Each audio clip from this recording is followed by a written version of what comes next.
আজকে এই আর্থিক অনুদান অনুষ্ঠানে আমাদের শহীদ পরিবার সহ যারা সকলে আসছেন, আসলে আমি মনে করি এটি একটি জেলা পরিষদের উদ্যোগে, যদিও আজকের এই আর্থিক অনুষ্ঠান আর্থিক কিছু প্রদান করবে, কিন্তু আমি মনে করি জেলা পরিষদ সহ তাদের একটি বিনীততা, একটি আন্তরিকতা এটা যেন বজায় থাকে। এবং হচ্ছে আমাদের শহীদ পরিবার এখনো অনেকভাবে হয়রানি হচ্ছে। বিশেষ করে আমাদের শহীদ পরিবার অনেকেই মামলা করা হয়েছে, মামলার ক্ষেত্রে অনেক ধরনের ঝামেলা হচ্ছে।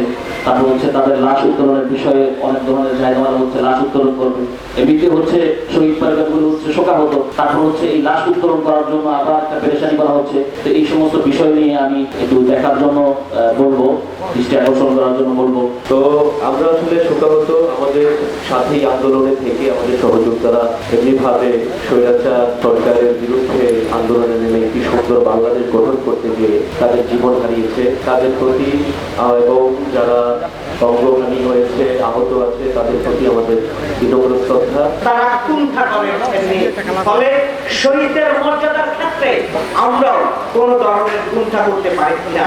শহীদের সবচেয়ে বড় স্বীকৃত যে মর্যাদা, শহীদের এই মর্যাদা আমি আশা রাখি জেলা প্রশাসন এখন পর্যন্ত যত ধরনের উদ্যোগ গ্রহণ করে এসেছেন সেটার প্রতি আমরা কৃতজ্ঞ এবং বিশ্বাস করি নারায়ণগঞ্জের এই জেলা প্রশাসন শহীদের পরিবারদের পাশে থাকবেন এবং এইখানে যে রাজনৈতিক পরিবার, এইখানে যে রাজনৈতিক সংগঠনগুলো আছে, দলগুলো আছে, আমরা আপনাদের কাছে এই অঙ্গীকার করবি শহীদ পরিবারদের পাশে আমরা আছি।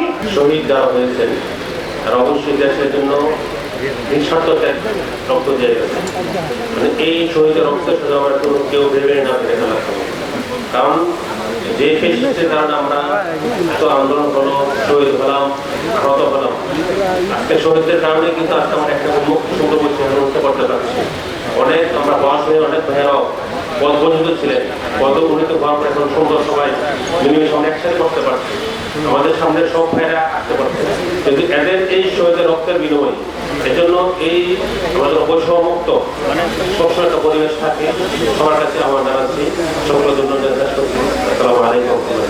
নারায়ণগঞ্জে একজন শহীদ আছে অমুসলিম নাগরিক, রিয়াগো, কেউ আসছে কিনা আমি জানি না।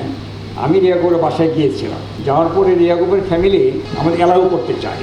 সে বলছিল আল্লাহর জিনিস আল্লাহ নিয়ে গেছে, আপনাদের সঙ্গে কথা বলবো না, আপনারা দোয়া করেন যে ওর তার কোনো ভাই বোন নাই, আল্লাহ যাতে ওর আরেকটা বোন দান করে, এটুকু বলেছিল মহিলা। করে কেউ দান করতে চায়। যারা আহত হয়ে আছে তাদেরকে আমরা টাকা যদি 10 লাখও দিই, তার কি হাতকে ফিরে পাওয়া যাবে? তার চোখকে ফিরে পাবে সে, তার পাওয়াটা সে ফিরে পাবে না। তারপরও আমি সম্মানিত জেলা প্রশাসকের প্রতি কৃতজ্ঞতা প্রকাশ করছি যে একজন শহীদের জন্য 2 লাখ টাকাও কম টাকা না, সবাইকে দিতে অনেক টাকায় লেগে যাচ্ছে।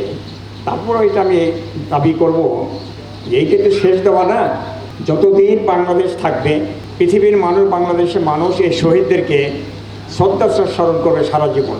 জুলাই আগস্টে ফ্যাসিস্টের বিরুদ্ধে ছাত্র জনতার যে বৈষম্য বিরোধী আন্দোলন, এই আন্দোলনে আশা আকাঙ্ক্ষা করে আমাদের শহীদরা যে শহীদ হয়েছে তাদের আশা আকাঙ্ক্ষা যেন বৃথা না যায়। নিহতদের পক্ষ থেকে কিছু দাবি দেওয়া এখানে উপস্থাপন করা হয়েছে।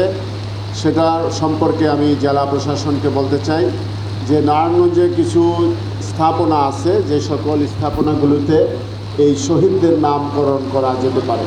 যেমন আমি প্রস্তাব করছি কয়লাঘাটের পরে যে একটা ব্রিজ হয়েছে, সেই ব্রিজটা একটা ডেভিল পরিবারের সদস্যের নামে করা হয়েছিল, কিন্তু সেই ব্রিজ করার ক্ষেত্রে তার কোনো অবদান ছিল না, অথচ তার নামে করা হয়েছিল। জনতা কিন্তু সেই নামটি মুছে ফেলেছে।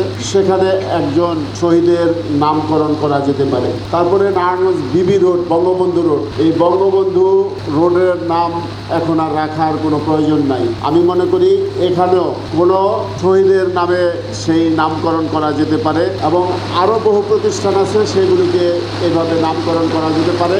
যারা আমাদেরকে একটি বৈষম্যহীন বাংলাদেশ প্রতিষ্ঠায় নিজেদের রক্ত দিয়েছেন, যারা আমাদের অধিকার আদায়ের জন্য নিজের প্রাণ উৎসর্গ করেছেন, যারা গণতন্ত্র পুনরুদ্ধারে জীবন বাজি রেখে যুদ্ধ করেছেন, তাদেরকে জানাচ্ছি, তাদের পরিবারের প্রতি জানাচ্ছি সহমর্মিতা এবং কৃতজ্ঞতা। আমাদের বীর সন্তানেরা এই বাংলাদেশ নতুন বাংলাদেশ সৃষ্টিতে যে ভূমিকা রেখেছে, আমাদের আজকের যে আয়োজন বা আমরা যত আয়োজনই করি সেটি অতি নগণ্য। যারা তার সন্তান হারিয়েছে, যে মা তার সন্তান হারিয়েছে, যে ভাই তার বোন হারিয়েছে, যে বোন তার ভাই হারিয়েছে, তার কাছে আমাদের কোনো আয়োজনই কোনোভাবেই তাদের মন জয় করতে পারবে না। আমরা প্রত্যাশা করি তারা যে উদ্দেশ্য নিয়ে, তারা যে লক্ষ্য নিয়ে এই আন্দোলন করেছিল, তারা যে দেশ গড়ার যে স্বপ্ন বুকে ধারণ করেছিল, আমরা সেই দেশ প্রতিষ্ঠা করতে পারলে তাদের সেই ত্যাগ সার্থক হবে। আমরা আপনাদের সকলকে নিয়ে আমরা সেই বৈষম্যহীন একটি বাংলাদেশ আমরা আগামীতে প্রতিষ্ঠা করব।